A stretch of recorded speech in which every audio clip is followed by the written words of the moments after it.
Dr. Jaffe, if animals are fed a corn mesh to fatten them up before they're slaughtered, would these meats that are processed want to be avoided if corn is coming up as a reactive item? Maybe you can explain this and why it might be an issue. Well, let me frame the question because it's an important one. Any animal that is put into a corral and fed silage, when you say corn mash or whatever, what you mean is called silage, should not be eaten by people who really want to stay healthy for long life continuity.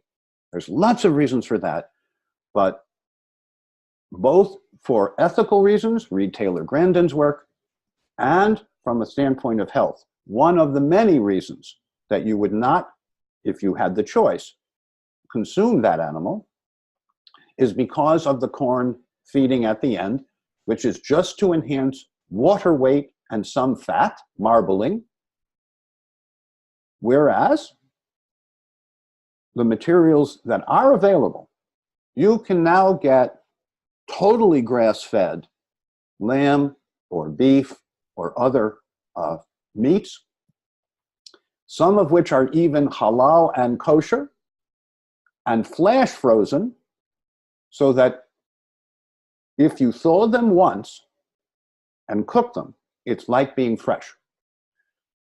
So there's many reasons to go back to the traditional 100% grass-fed animals, because one of the many harms is induced by corn feeding. But I don't know the answer to the direct question of whether feeding silage to those animals would induce hypersensitivity to corn in those animals, and whether that would be retained in the meat when you consume it.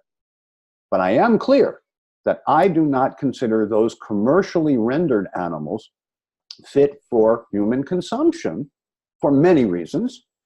Partly the toxins that they consumed in the inexpensive feed that they were probably fed before they got to the corral, let alone that last marbling and fatting up process, which is not healthy for the animal, but they're going to be slaughtered soon, so it's accepted. It is very common in the commercial side of the business, but then you have about 5% of today's products that are available through CSAs, community supported agriculture, through Cole Foods, KOL Foods out of Maryland.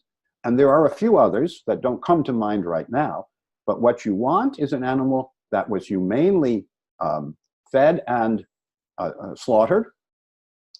And that means that the animal was grass-fed, range-fed, 100%.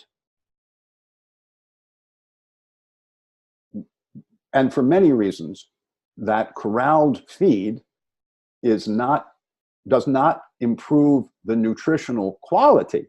It may make the flesh, the meat, fattier and therefore more desirable to some palates.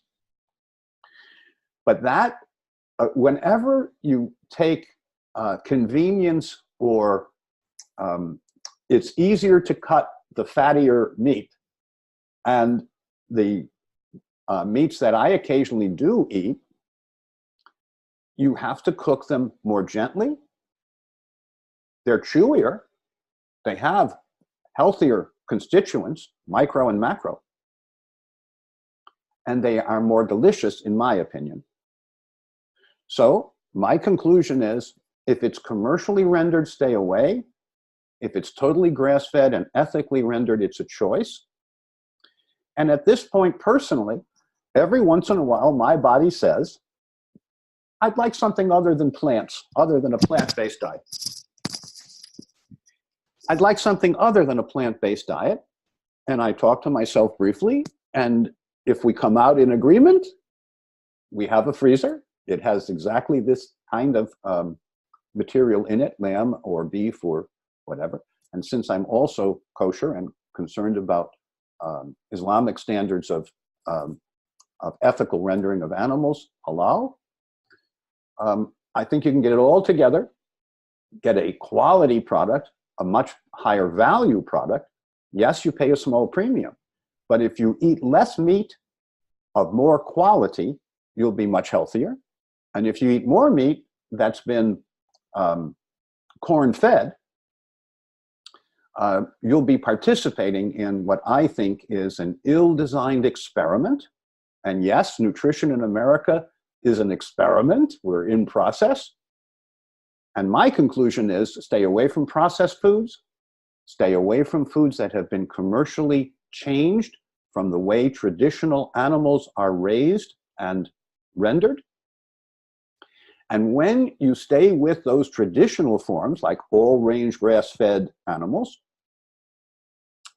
you have a much healthier, better value, and you will be better for it.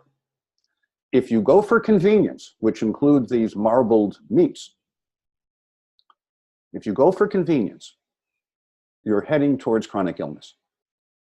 And since I want to avoid, reverse, and prevent chronic illness, I conclude you must use nature's traditional ways of raising and rendering animals.